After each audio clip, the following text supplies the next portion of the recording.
Black Stars did the best of football, but just that the first half was bad because that was the first time many of the players were actually featuring for the Black Stars. The goalkeeper too had a bad day, and the goalkeeper too had really a bad day in our first game. But the second game, you saw the spectacular performance that was put out by the team. And so from the technical angle, I think we have achieved so much. All had 2 games to play, but from the technical angle, I would say that it's been a great tournament for the team and the country, and we should be happy about it.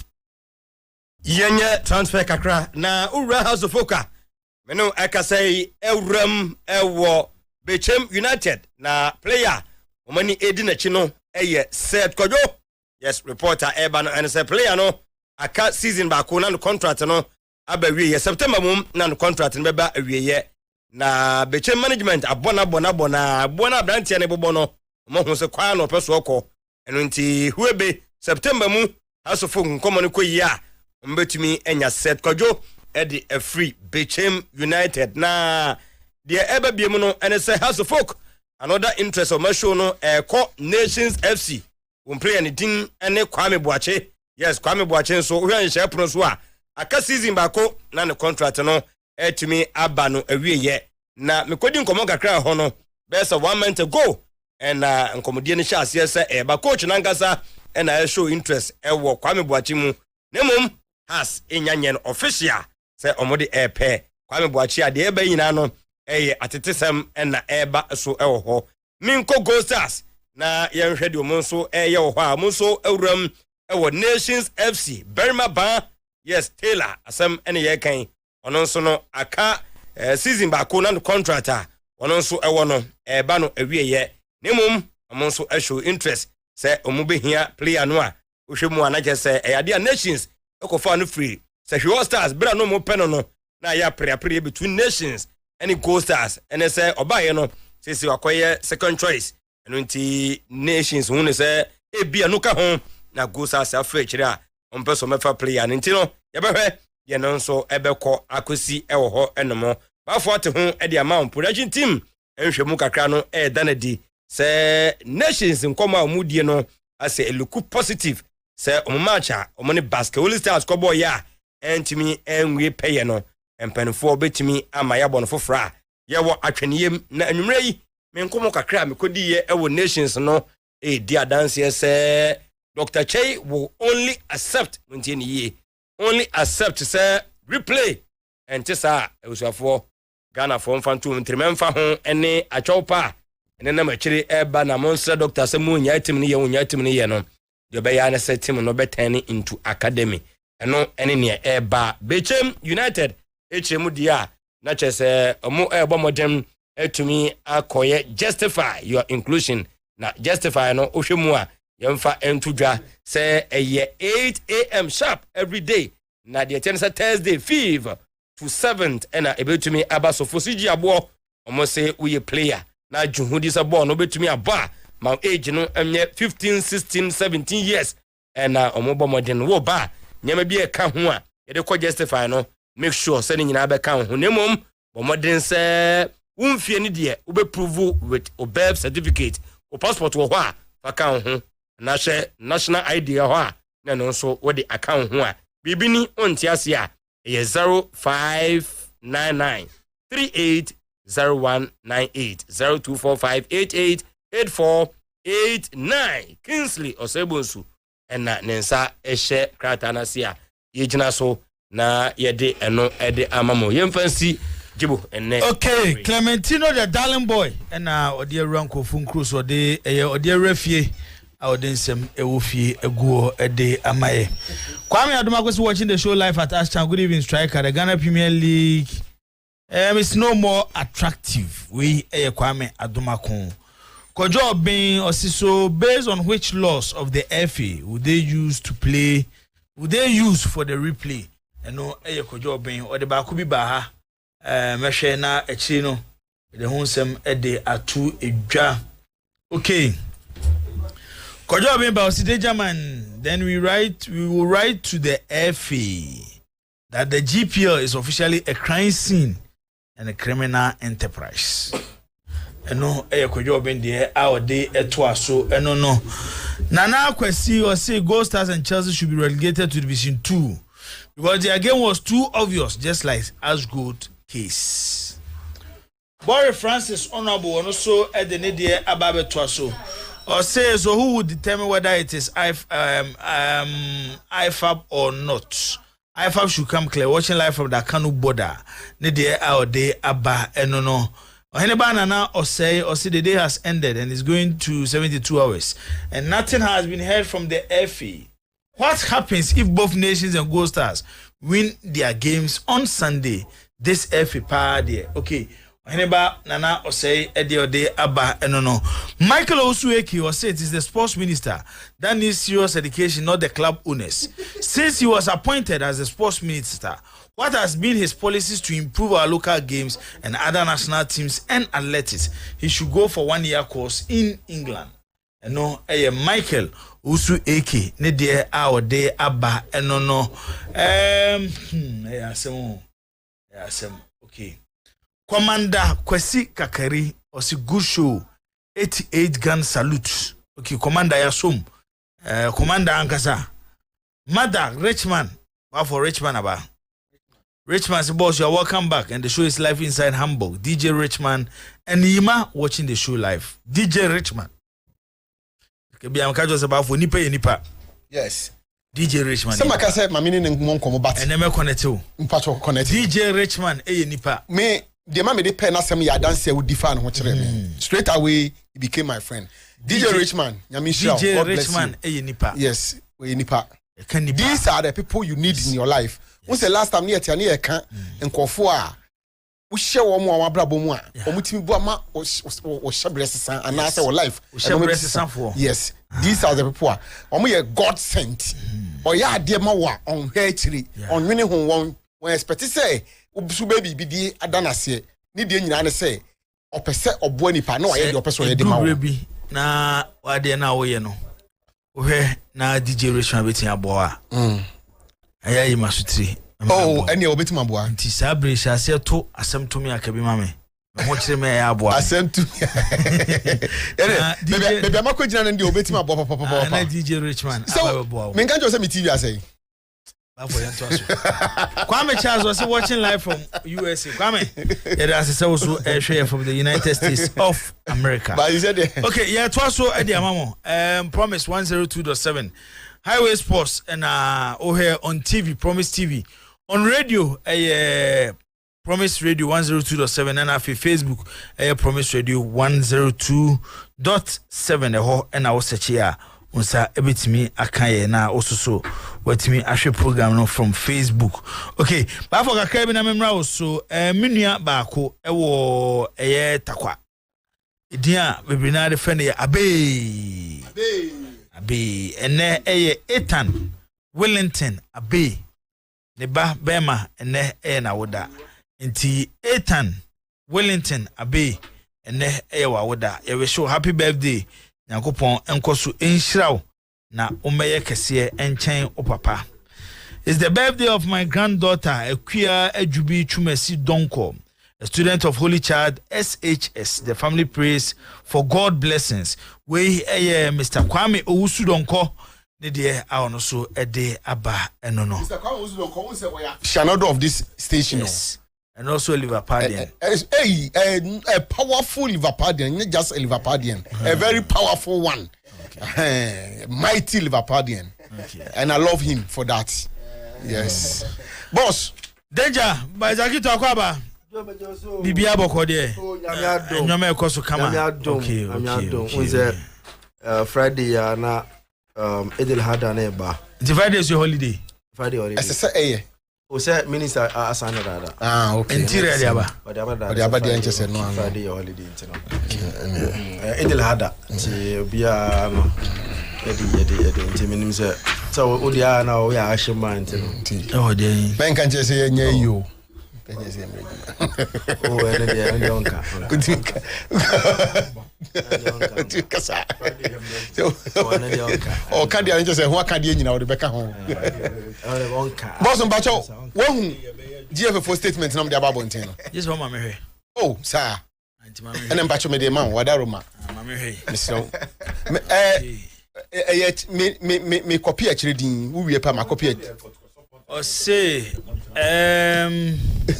copy, who are my copy? GFA investigating reported incidents of violence at Holy Stars Nations FC match.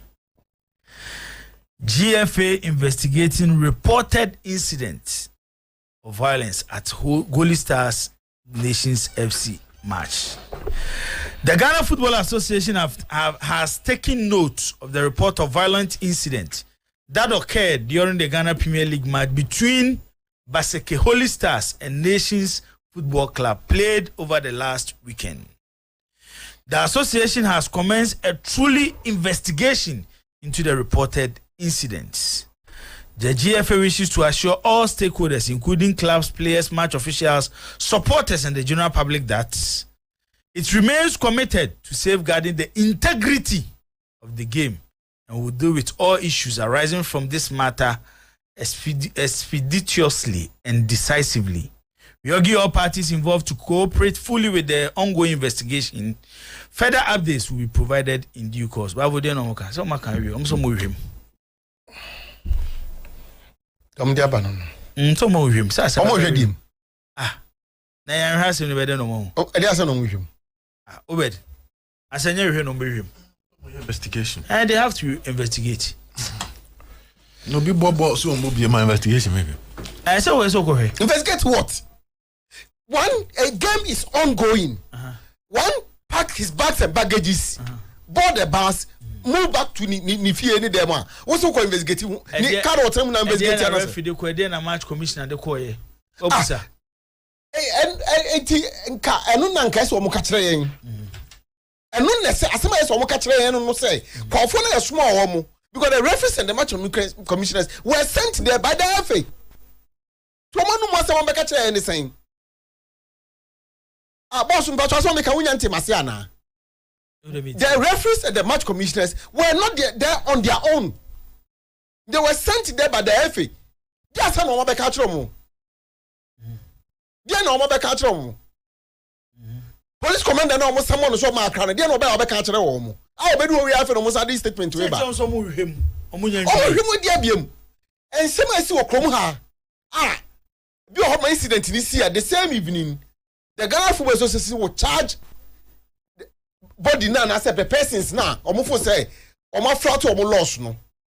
48 hours. I do 48 hours. So 24 diabro. I do 48. That's a 48 hours. 48 hours. You now issue this statement. Say, Basaka for Bibia, you charge them. Say, you can't say, Nations here, you charge them because we have seen you charging clubs and individuals every now and then. Now they are here some investigation, charging them to respond to the charges. Now you're part of investigation. Charging them to respond to those charges. No, many workers say no. Both clubs has written making various demands. Both clubs has written making various demands. Clubs in you know. Yes. Go Stars. Enra 9 a.m. Nations. Enra anopa 9 a.m. Ombo match ni wiye. Enwumre na ehuma any one other person. Efo car eba Takrade. Anopa mo fa flight from Takrade to Accra. 9 a.m. they submitted their protest at the FA. Mumusa Basake if I'm lying. Enra anopa 9 a.m. I'm talking about 9 a.m. And Sunday numero no ehuma kokota radio sukasa 9 a.m.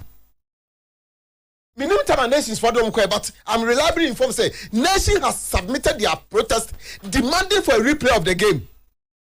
Investigation baby on almost high. Investigation baby. Investigation baby on almost high. So many referees report. And I'm saying that referees report are submitted on the day of the match. I think that by the morning of the match, a day after the match, they say referees report. And almost 24 and 48 hours. The referees need the secretary news in 24 hours. That could almost say. Less than 20. Match officials reports, Article 21, Premier League Regulations 2019. The referee and match commissioners shall transmit their reports by email or through any approved electronic medium and in any approved electronic format where possible to the GFA Secretariat within 2 hours after the end of the match. 24. Referees and match commissioners shall send the full completed reports to the GFA within 24 hours after the end of the match. Within. But the first 24 hours. Within. But the first one, no, you send it via electronically at the court and send off we are full one now. We'll try to be account be no. Anyway, first one here 2 hours. And on the then the full one now will be and also so within 24 hours. So the referees and the match commissioners reports are there. I can be the chair woman.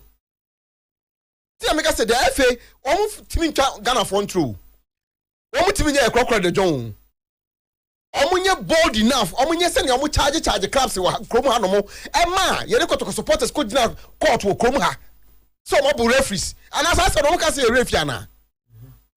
Some I see what Ghana Kumase Bonteso. The referees made a report in Accra. I said the referees had back to Kumasi. The referees were made to go and report the case in Accra. I said the case in Kumasi. Kotoko supporters were dragged through court every now and then. I didn't tell you, say, Omabu referee. Referee don't almost a can. As you said, don't call court. Nepotism, favoritism, and Ghana football. Adia, Honorable Kofi Adams, with all due respect, you don't seem to know the area you find yourselves in. Honorable, with all due respect, say, what's your education? You know, probably you also need education. Me sure say who are there way and the sports minister say or try match report no or no sports minister no nabeya so try match I know ante voice no ante oh me pa try mo boss ma me mesre mo I see what try somebody report bebre no honorable sports minister na wo so be some say way hey na da me metu kwan na tie yanko be bia no ya na e voice no honorable sports minister say I'll try match some match na yakobo na this maba no now I don't know emu no can say club administrators Ghana ha no bebreye clueless they don't know the game and was say yan punish obi biara wa faulta it doesn't matter your status or your political color Just be unfortunate that will continue to have such situations. What I have seen and know we must do is to have proper education of one. Club owners, club management need serious education even before the fans. Our club owners seems not to be up to the task. Some of them, not all, some of them not to be up to the task beyond just owning the clubs. They seems not to be up to the task. Management, some management of some clubs clearly seem not to understand. They are so clueless about what football is all about. We need really to spend some time in dealing with this category of persons also, even before we go to the fans. Then the officiating officials and match commissioners, referees and their assistants must also have their part. And people must be punished when they are found to have done something wrong, irrespective of their status in the country or political affiliation or whatever. We must have the strength and tenacity to punish people when they go wrong. That is the only way that as a country, Ghana, that have a lot of love for football, we will benefit from it. But if we allow things to continue this way, you will have 90% of your football-loving people focus on the European leagues and other leagues other than your own league. That is not why some of us are there. And so I'm waiting for the final report that we will go into all these matters. And we think that club owners, club management need serious education, and we must pay some particular attention on those two bits. Of course, also the officiating officials must also be factored in, and where they intentionally involve themselves in acts that are unacceptable, they must be punished, and punished very well, severely. Hey, Adiabeni, Sports Minister. Opa PR. CCA, Yeti Krum Hay. Spokesperson for the Ghana Football Ghana Association. Boxing Authority for Nigeria na Obaya Yabu na Yakunu. Minister Okola. Almost minister come Nifunu Beko. Adiote committee. Nigeria na Yabu na Yabu committee a Kwasma Kokan ya ayi. Ami lamte di na tem no. Yesi enisika Nifunu be fi Ghana ako Nigeria. Anenyo na tie committee. Yesi enisika Nifunu be to play mo fi Ghana ako Nigeria. Sports Minister. Obaya wo se yenya ye jano because we feel on said that you will be well versed in the sports and you know man kwana won growing but baby I nam no baby I nam na too slippery honorable you're on a slippery path honorable maybe somebody should tell him that he's on the path that is too slippery the honorable go fear them see there so man penny mama one fast sports minister kwank here maybe I don't see me oh so worry me obey na men can ask because I think I want to give him space the football ya yebono na me bisa mo question bi Isaac Nobel danger man onim say sa 4 nation tournament ya yebono UK Unity Cup sports minister GFA president GFA general secretary ESCO members omo nyina egu London the abo weekend games ni the course kura no munim. Now, the other hard when they say, these people doesn't care about our league. Baby, yes, Kawono, I want no interest. I janai. And Omajuma no more, no. Therefore, Omunya Sika from FIFA, Black Stars, Aya, a bind the Fiskaba. FIFA Sika, FIFA Sika Bay, Omu one contact, and Ubia. Omone nim de omoye nti se league no ebe koyo enkoyo omoda baya omo fa ho eti adan na club owners mote ho na mo investment ye ni sei boss mpacho communion mo na me ho me kakra me pacho me ka tena mo de ma anyway da bi me wadi bi me beka me mre me beka de bi na me de baya adwuma nti na obi to asoma me ma fa ma de no ani ebe ni obi to asoma me member samba bon ni sei ya ne me kra na maya abatre na wa ma abatra di basic man nye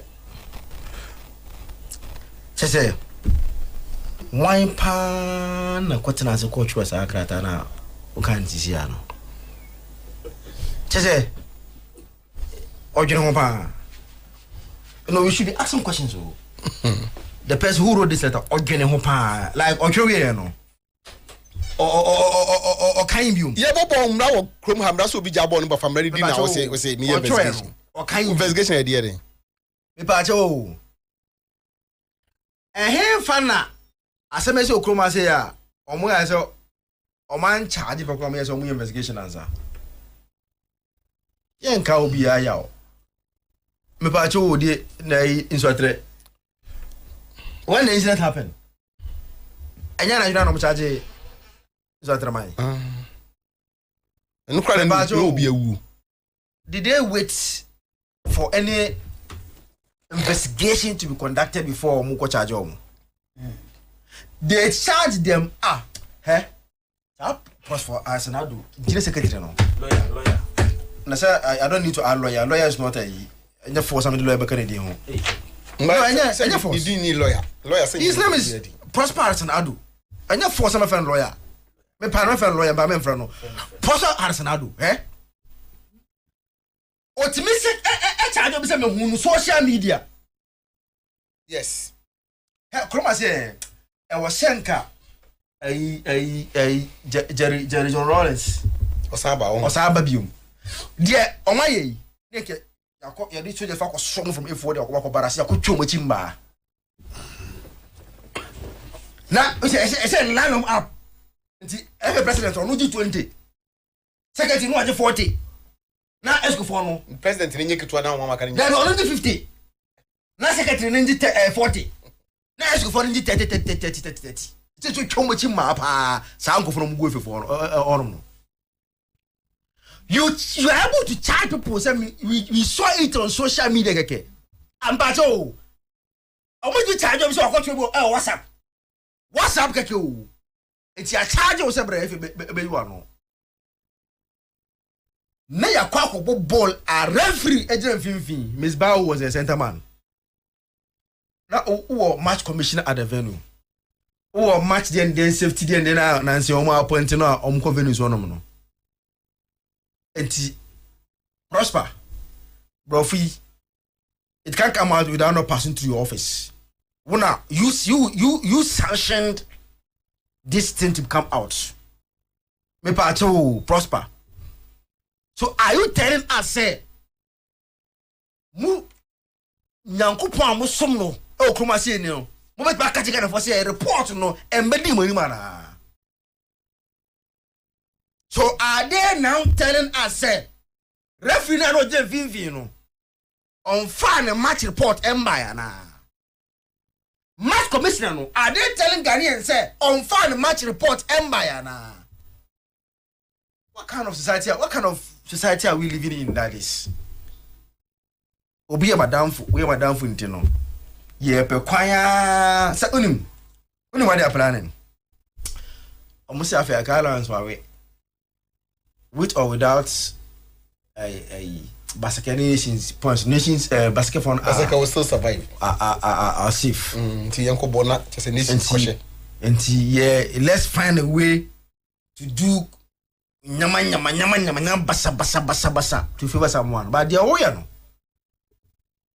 nations going to ball again you see the omoyan one you see omama say no obia for one time just because you are doing proper analysis of the situation. But one say no nation for office say oh na aden ya mo mboni amunya eboni bia we are discussing mra ye kind of na ache Ghana for say the every phone air no say ampa say BBC e wo ho a match commission report any referee sport any somebody ejuma. So what is in the referee's report? For the first time, I'm a pacho. And Marcia, we've seen a lot of incidents. Referee Robert Musi. Of see what for baby no. Okay, on na. Dreams. O se ko to fana bu no tana no mo se e ka mpo no ko si o baby no e ka mpo no endu se uti say man appointment na say hey go for me nyomo do mo ne mo kuma si memia papa ampa o mia ko to for papa o baby ani match the point ya the club involved was charged. And we've seen a lot of charge. No, we base more argument on match commissioner and referee's report. What have changed? My kind brother son, I'm perceiving whether there's any place that give them the letter on whether there's anywhere that says we put match commissioner and referee's report aside and go and do investigation answer. Police for charge why yes why one yeah charge you say be no so charge them use article 33 for feature article 33 A and B A say if you walk off the vote you try so home so team supporters players and make it game no like Ghana Football Association of surprises. No me football for na kasare menim adwena mo dwena okroma say you because you see as much as me I'm not in support of whoever we menim the obetili game fa me ho baby any for them Chelsea berekum enu ngwasem They are not deserving champions if even they win the league because Nyama Akoko Kubazi, you know, they don't deserve it. But interest, yeah, this is quite funny way so. Energy league from Winsome Ekomobi. In the first place, Mekano Hanra, Jibomi repeat league area based on performance and the points accumulation. The best teams to win the league now is Andokotoko. Sir, Tete 3 points in free one and Kaji League. Yandeze, Ekotoko mo nya 3 points. 3 points is free. One and League. Into a Tremandi, there's a go stars, Baba say. Go about 67. 57. Next is about 57. Bagana, so your boy, I've been watching a home. The Milka baby, I watch margin acquisition. The league near how many matches? 34. Not the Oji League, the 63 points never league. 60 or 60 or winning last month or 63. Hey, more than you. Or much than your points get what? And think Kenya 3 points now. Okay, send nations in Yabi. Oh, Yabi. And I'll go stars in Alliance in Yabi. And Alliance in Yabi. Omunyina Omo. Kotoko na enye bi. And I Kotoko de Okoboye. Okoboye. Any SC in your coon nipa. Any man a red card. Because Tamana Yenya Mareka, there's a Ranamaboa. Yeah. And a mom with 3 red cards. Say 3 and 2. A mom with 3 red cards and Sunday. Or with me, I saw 1-0. And this is what it is at 3 points in free war and then go to Canada, league in top. Because I think say come here and say nobody, none of them can go to Swatra and go and beat this Swatramai. The president and the Kasama, they can go to Swatra and go and beat this Swatramai. Their best to go and get a draw at this Swatramai. But so the Nana Adam Sikoto also got 3 points from Swatman in the first round. No. Okay, so I'm a boy. Nana Adams. I'm a boy. Yeah, can't time after Kotokoni Swatman case na. In Swatman decided so more league ni biem no. Na fi echiche points. Na fi echiche points me team BS on Swatman. Bi amfoka obi antuko bi ana wanim. Sa ta na no Swatman film no. So no mo bewe. Ena ma mo de libire akwa de nkwa ya pole ya se de ba ero. It be cross the one omo area no. Some teams you know be no none of them. Na Kotoko could answer by one of us survival. Kotoko match na air life mpono one survival. Oh, ladies, Ghosters, Lions and best survival. And interestingly, meaning interesting coincidence. Let's have 3 teams in our way to none of them were going to play Ghosters at home. No mean away. And we now would have come home empty handed because none of them needed to get their home wins to survive the Ghana Premier League. Until down the 3 points, Kotoko the first. I don't mean now 3 points on a mobile effect. If Effie, almost safety and then more integrity, by now all of them should be resigning one by one. Tibu, let's go see. I want this almost said. More safeguarded the integrity of the game. Na anti into omodo ma dwunim no investigation omo ye no. Oma dwunim no league ni e integrity. Nti ombe bombo dey so be keep sade. So they think that this league have integrity. Yes. And they are protecting it. Yes. Ewurade Yankopon. Sabo we integrity. Bola. This matches in kwaya 2 matches sa. Now him come and say minim teams bienza omu tie me omu ni mo ho oni no mo ye katre yes start this season no more boni gidi no ma amasa mo points e dey go o ma se points ni wia second round about 2 matches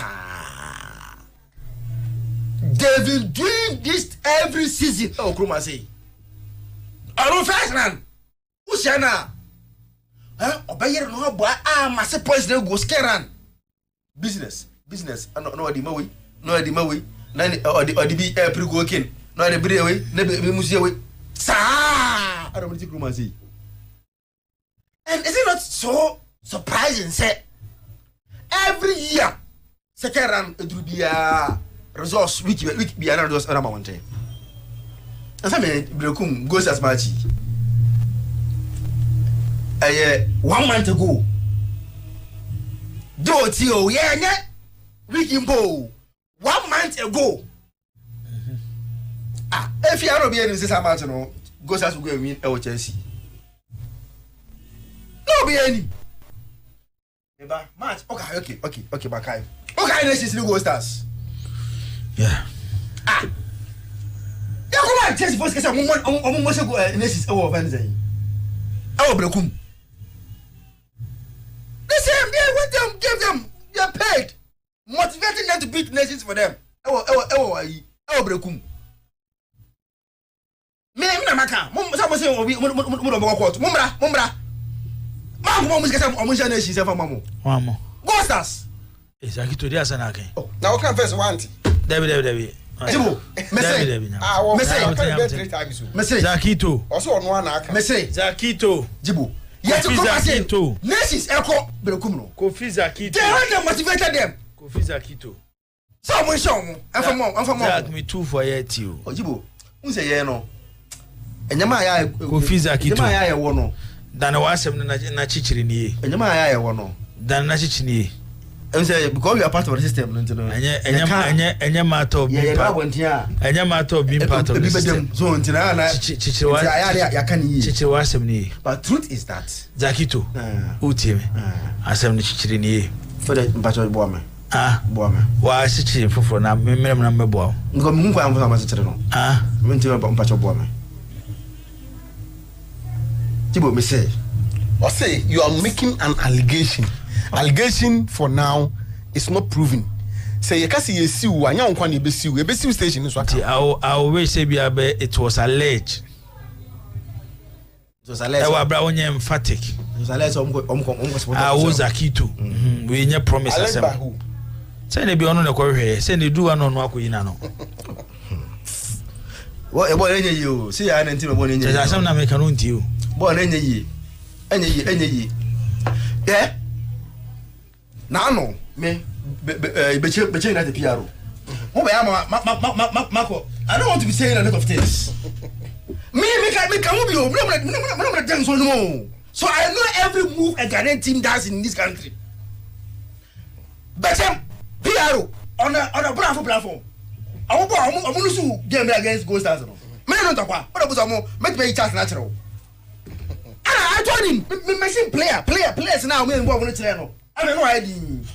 I told them. Say when this head on where I don't know I did. So he said I was only making allegation keke. May come without any proof. Remember what happened I did. We are in a country where your league no bribe no match fixing kwa. Opia to say opalega here. O don't say afedi e kwai de mu a match fixing. Ye to. Now, after this is a test case. I said, ever for more active very well. Me pacho. Omaka Nations any we could ball offense play offer. One, which law any back is a replay now, and which law is backing it? And to us, I mean, we never see. So, obo baby, Anna, you show 2-0. Was Majabo. No more money referee for Kuntoka. Man, Miss Majabo. Say you set up a by president. And that was so be a way na sana. What's my job or coffee? Oh, I was in a referee needs me. Assembly na je pay. No way as a minute here. Almost referee more release no. The first point of make yours referee is your. Sasem no. Who do call any baby because almost first point almost referee is your. Yan twa no mo hwemu nwe. Omo hwemu wi a. Na ye ho baby omo de asem no beto. Obed. Kwesi Obed na akwaku Obed. Akwesi e champion. Okay. Kwesi enkwai. Na danger e Kofi. Nti Kofi witi. Kofi Zakito. Kofi wona te. Na akwesi e champion. Yankwa akwesi. Mehu F4 statement no. Na you see Dabe na Zuba. Was it Zuba na Obia na no interview. No say a dear dimpa dealing with family and friends. But we a leader now, we are tough on family and friends. Disadvantage ni say assembly to money the closest people on bit me e charge. But so one you tough on them now uja omwa. Omo se ne begu agro na ma. Di bo ati asem na se. Se bia wa shemra. Se office no obi under 6. Bo se nipa pa utu anu atiem no ono beda 8. Se wonya twe na so pair asamba omo twitwa je wo no. Ntokwa beba wo ne ntem. Se wo ja ne so a obi aso be started in ho agim bi. Obi aso 8 no beda. Because ya anyo we bi ntin yeso e baby. To say a strong leader, a discipline, the family and friends. Strong leader. The first thing I would do is say you have to discipline your family and friends. And let them know, say, so really be successful. As a song with dim raso, send you be so formal with me a chinny panaso. The moment I'm who release Nana, Saadi and see me tina me who say the family and friends thing is applying here. Ama si if in I 10 the amount so didn't look credit by edgema. Eh, Jibo. A bra got cobun so at 3 years. The guys are Mr. Two can send you on S. And I got conform calling for a replay of the game, Anna. Got a conform calling for some match yen cancel no. Yes, somebody be a man. But do you know why? There is no law. I trust a born ya boy. Usi BBS off the field. And I BBS on the field, but refina to us where dear we. The edge points amount. There's nothing like that. Yatiana Santikos penny for sorry said Debbie. Yeah, the 3 points in Mobia. Ono kotokono ko ball no. The players say the red card na stay. Jibo, red card na stay. Into the players no Blay, Kamara, Che Jamna almost several form and 3 Jibo. Na 4 matches suspension. And as our players see several. Ebra kotoko chairman K5 must start so ombe testing law ye trehasi catch them say omunjai ne nko baby ayanka wa. Yeah. You catch them say they are making an emotional argument. But the law is the law. You try catch it kotoko for. So chairman K5. They all Canadian and Katasum Bemran say yanya the science moving forward. Safifu froba mon kwana mo yede nko sesambra no. Banka wo shut emotional issues and moral issues they had a point.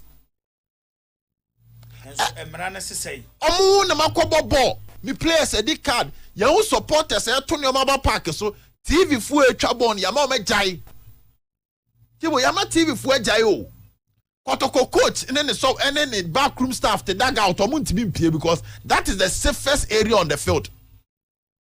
Because omu piepe ya ba to nyoma abro mu to omu hyem ne ya to bro dag out no which is open obienim videos about videos of violence about bonten awie kura ma chitani ba ko eden akofrim ya fa points na makotoko kotoko ka say da bi omu kotro say efe ni njai so the points mo bi ya tena aka kiro say enye mra ne ntesa. Let allow us to do kuba had no kind. Or so on your money chitafo na kasa say hu yin omunjai. Yamman no kredi enya adwuma.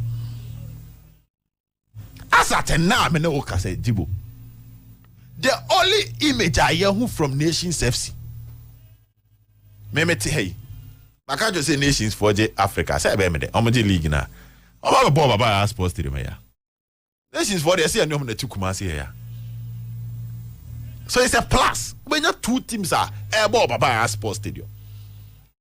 And no that top I started your calculations that favors them. But no crane say. Yenya video bia Jibo. Obedi nensa eka obi.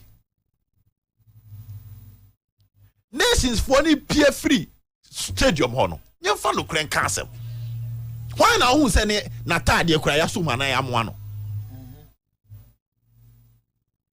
You can have have emotional conversation. We will come to that aspect. You remember emotion at the end also. Say be away like Dr. Kwame Cheye and Oyeja. And what to send a chita for? My drive will be 8 hours. I'm about to stadium on. Ayakayaka dia kosun tinijibo or me pie, which is against the law because FNSA the new safety and security protocols they say and so we design baby away teams by then on betna away team supporters near my police for bomb mobile but when tinya anya sad and I'm running talk was so say yeah final I'm running to say empty points no new safety and enhanced safety and security measures no and then I'm out to Quebec say they can say green stance for away teams there. And about FNC team be aware, your man stands. Baseke for ne Brunoso. Theo, Oma Buso. Oma nations for an stanza. Design for away teams. Number 2, Sakot Coco baby, and umpe baby ma a Cosco for 1 Yes. Ne Baseke for 9. Oma Sama insecurity ama supporters nede epi. Emrana sitting, Emrana see and find Baseke. There is evidence to support that because your supporters need leaving the stadium. And no crampono, you have to give Baseke a chance to explain whether indeed they prevented them and IABB to get sympathy. That is one aspect of it. Physically assaulting the CEO. Jibo, Sadi Enisia, fine. But let's come to the game itself. Born and Kasani Ebono. Evidence here was say. When the second penalty was awarded, the goalkeeper of Nations FC, ETC Park, so. Some was our video now. I say, met me the way about a Ben position Ben or hold Ben, yes, so Ben so ha. Or Paumbraha. Jibo, yes, so Ben so bad. Jibo, Ben, Memens son so. Mean Ben Mens son so. Jibo on the bad, you may catch a Ben when ninja. I'm telling you. Ben, you're catching a Ben, Jibo. Oh, bad. Oh, say by me, hard almost. Jibo me back. Many hard almost. Ben, you can't say. Boba, I'm not sure I'm summer test. Me my picking information is born in TV so. Theo, my pick, man, case almost on be prevent your move. Me see my picking information is born in TV so. Ben could do my term of Facebook. NT. 2. Abraham case on me Baseke die. Let's do everything possible for the ball to come on TV no. When Timia go carry. Last week man can you ha. NT na asem okay. Osinyo me see ni. Oh, on for evidence bra. Yeah, right. On for evidence bra. Oh, bad Timmy. Timmy. Or say Sika almost supporters need to for ticket. They 2,400 Ghana cedis. But Sekoli stars for Nijis Kano. But Mama supporters now her born. And get 3 points. You did. And get 3 points. One.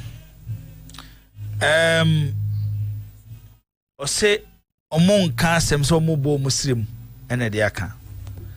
Senka Obaho and Abu dear Korswa. If you can say you see Kansem, a best.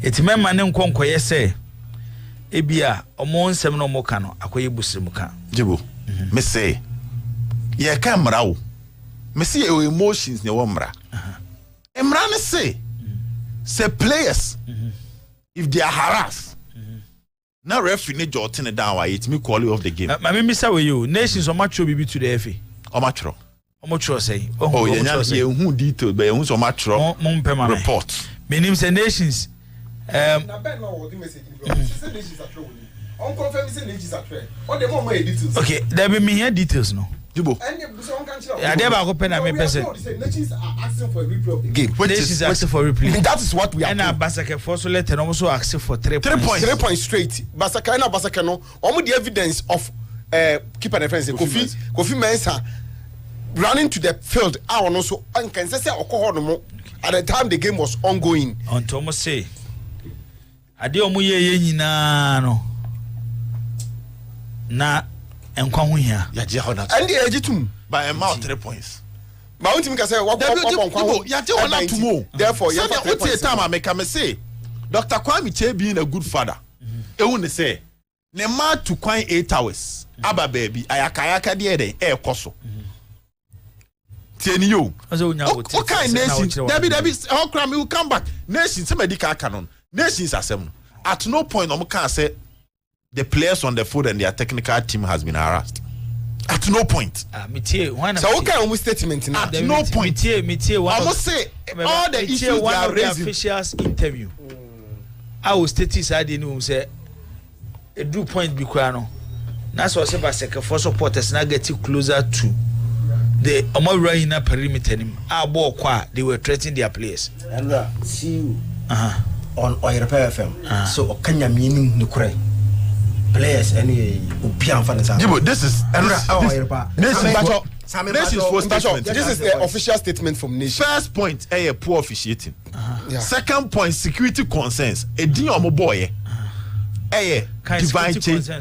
Our president, Mr. Divine Cheboard, and Chairman Dr. Kwame Che were physically assaulted by the home fans. Physically assaulted. This hostile and violent conduct created an unsafe environment for our players, technical team, and officials. This is what they are saying.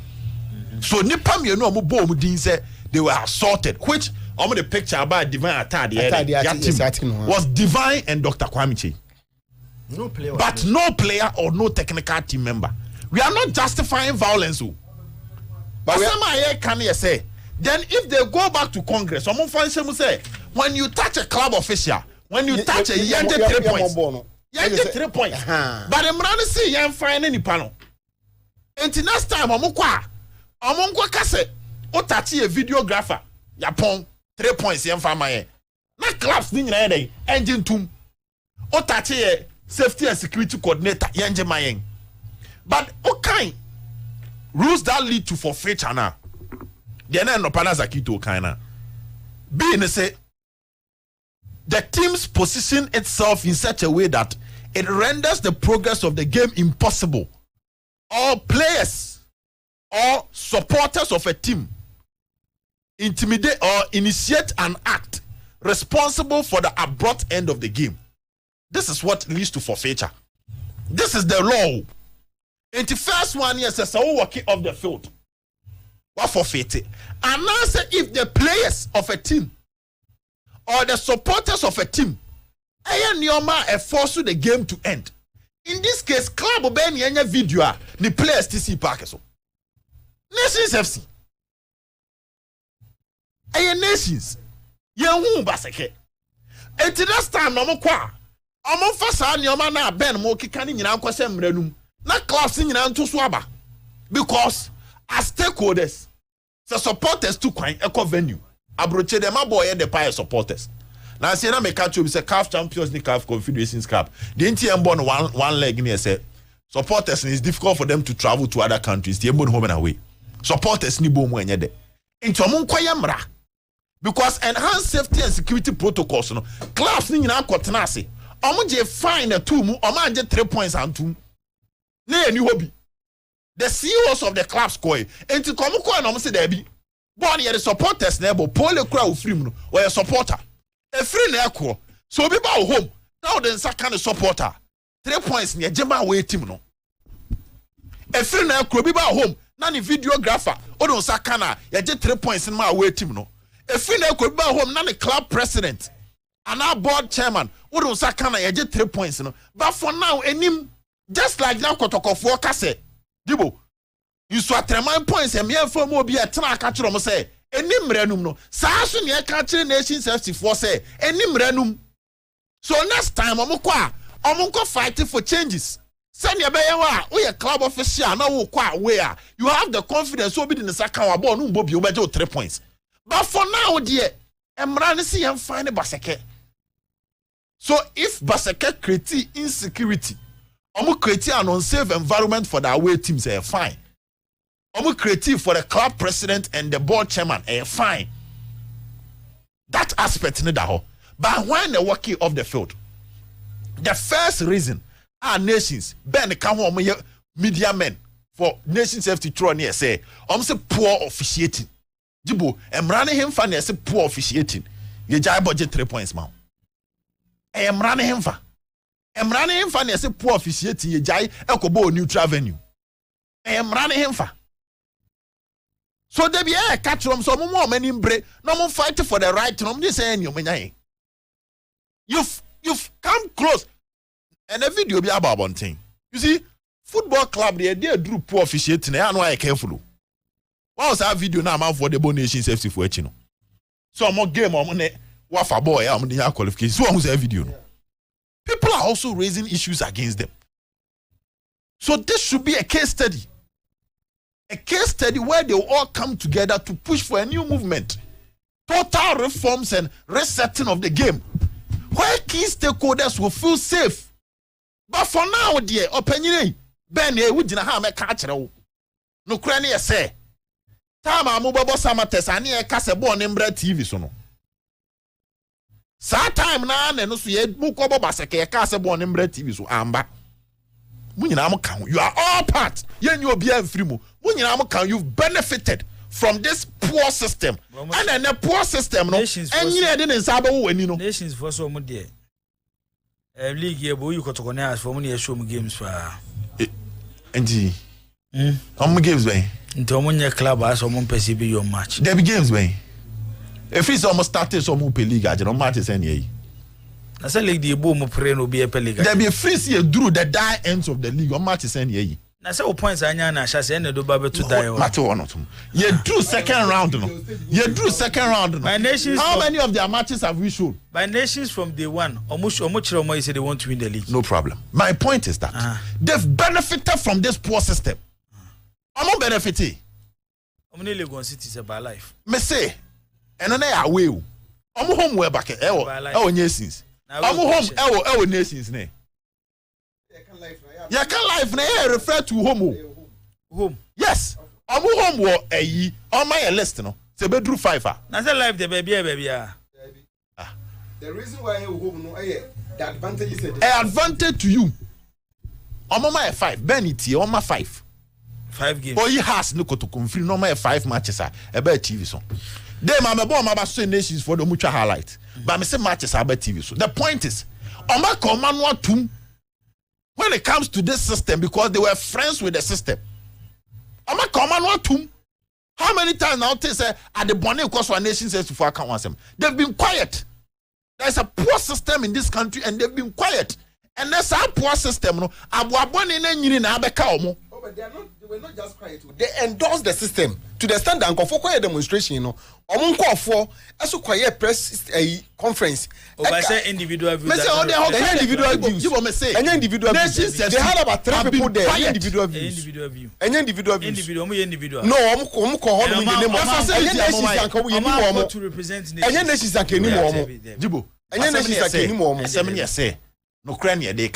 You will not do emotions here. Those who can change the game clubs no.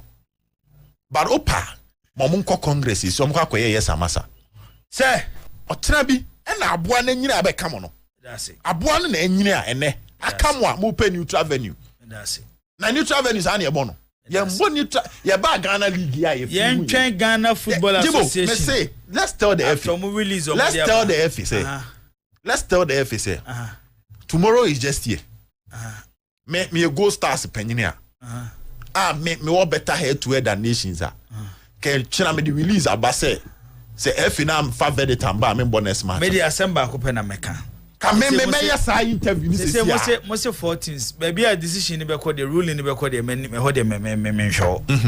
But my asem ne say at no point say nations any basket game no. Ruling ama before games ebebo which last games ebebo of the season Kotoko Gold Stars Heart of Lions eso mo bom games ne say ebo mo wi am I fish said the about say ebebo match is at 3 p.m. Gold Stars 3 p.m. Gold Stars supporters so mo team ni shejesi so mo ko bobo stadium almost stop wo ba ma mo form sanka obia Glabio as a club nankasa de babontin say ne match no because of factors how the last verdict between nations and Baseke can influence the game no and some the babontin say that case should be decided FA no kranko ka so investigations no kwe ni papa this sika to ko beka say o say jibo wakwaji sika wo kwa meche wana Oh, I say anything. Nibo, kame, kaya feel kran any brand ko dey trash or say because of that. Was suspending matches nina. Okay, me you ano. Kobekas was suspending until so benya verdict. How is it that you beja a case ho? That can influence a result. Nations as a Heart of Lions, which they can easily beat them. Go Stars and share Accra Lions, which it can happen. It can also go bad. Say Nations Heart of Lions, Heart of Lions share Nations. One also have a system. Say Go Stars lose, Heart of Lions have 2 Go Stars. Kotoko who win our league, you know. So Kotoko who lose, have a Heart of Lions Nations Go Stars, which would lead to a whole lot of mathematics. But the point is, sa case we FNE papa so we no preparatory me da say we replay bi any baby yeah nim de atie and say kofo bi no through other people any Dr. Chain kofo bi no di nkomo say omon say doctor say ka ebeya senior all threatening say obe disband nations no number 1 ma onye now ibet ma catch etie for and boss may come out mini obedwa ha say for what we are told from nations for camp no what we are hearing no say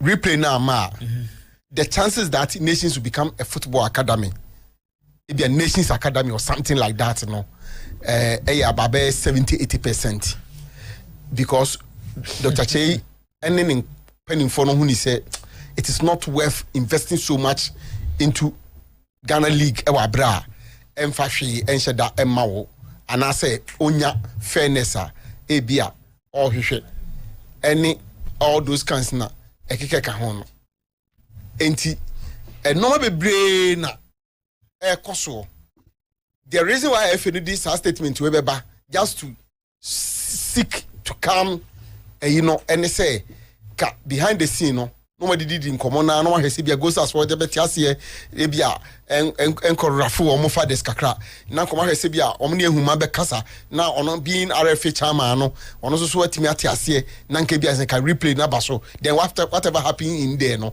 na just say ne no wunim say hokra no manipulations in say man be koso ene ma wo chance ko bo replay ni asa hye wo untimi nka bibia biem na nka no ano no so all those things are there, all those permutations, all those discussions no, all those conversations na there but adi ankofo so bi no catch them say don't set a bad precedent. 0536161607 0201941461 ubeti afre na waba dwumadi nso na so odo wonsem ede abetuja promise 102.7 highway sports eba na wie ya nesa yekola no so okay went me enyina so yenyusu 0536161607 say nya problem kakra wo telisa no ho nti mamo efre no yenyusu 0536161607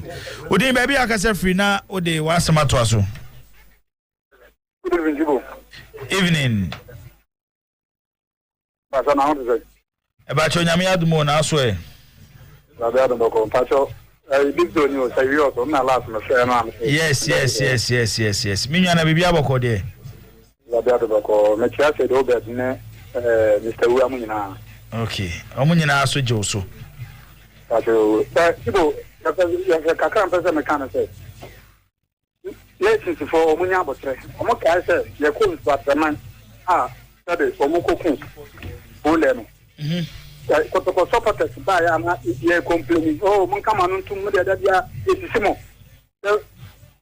bo na mun mbo da bia mu kwa samu ya esisimo abuare tuni aso a na nkan chente on sorry to free to a o de be ba so nesi so mu anka sa no mu o mbe lege na te nti obun ko ma nun tum lege na ye bonu aya na sabi o sabe Simpson ketwano o mo de kotoko ene ha da ene ye fo ye ko ba bi na sa atendi tu ye da ka na o mo bo didi di atem na o wona dan na be ka wa ade na wusu o mo ko ma no ntum ta se me chi obia okay yes me joso ye nto aso Yemfa line we enka ho mamo enya problem no.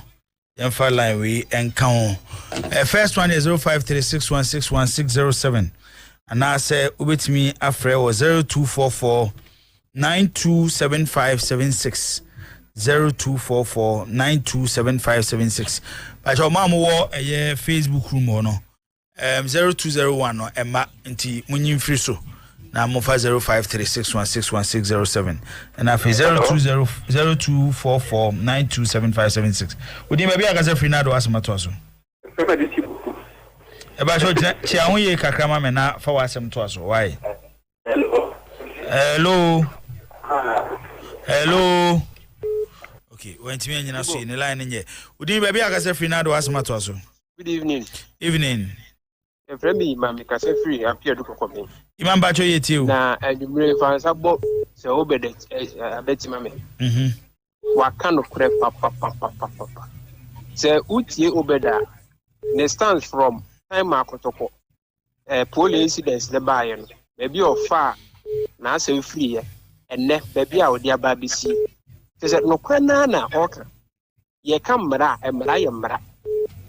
Se emredu anya afi na be se na yenkobo replay we na kotoko na ye obi deserve replay chai because ye nipa kura wi eji obed enumre mbo na baso pa anya me hira no me mo abaso mo nkoso anya adwuma le okay ye da se ye to aso odi me bia ka se Fernando asma to aso e ba cho mi dey ya bet ana fi yeti o e ba cho ay na me se kan football ma ye boba we break ball say you see here mobile because we say Europe here I know me say you na ya ba ye need a football and when so apeti you people when you part is so mobile so in the Ghana for baseball no ya munya mrani because anybody mrebi and say PCC and I take this Japan nebo and you know nya so o me Japan bo me refund the ma ba careful no mo so en go pisa because so many players go put it so what is going to be and put it to the abi so much say kunya media you nya ball no me do dem work no okay yeah that's it yeah to aso odi ba bia ka se Fernando asma to aso good evening evening yeti o ba je fremo se ko film ka se free so ko ba proof ni o say yenko mi pa cho so mi ya sari so ka so no ko go replay obi akone to kwasia obesisa ne press pio on bi se be bo replay no extremely important and the mo fanto nya kwa moli o buka say ayu poli de bayi ye ko ye dia soja for the ko se sa soja for be dia chire ko bi ase bi bi se kakra na da na fu yin lafi extremely na betina kam ya ho atre wal na mo nsra me cham na so for John wada okay yen to aso odi ba bi aka say Fernando asma to aso Gradually as I plan. yeti o Tell me na pa no bo. okay The mechanic say no plan na to so ko bo. O ka ha ti se je to bo. Aha. Ha to omo bo bo no so. yeti Ya tense mu bia o bo no bi ba ti o. The demra na da no. Omo fanto. Anya stadium first no mo di wo si atama di na teams ni ya no. Omo kini yan si. Because you are to am bo. Eti ya di first ni di ma wo. Obi anya kwala wo ga refu. The demra na da no. Omo fanto o so obi aso. Obi anya ka tire so obi a. okay yen to aso odi ba bi aka say Fernando asma to aso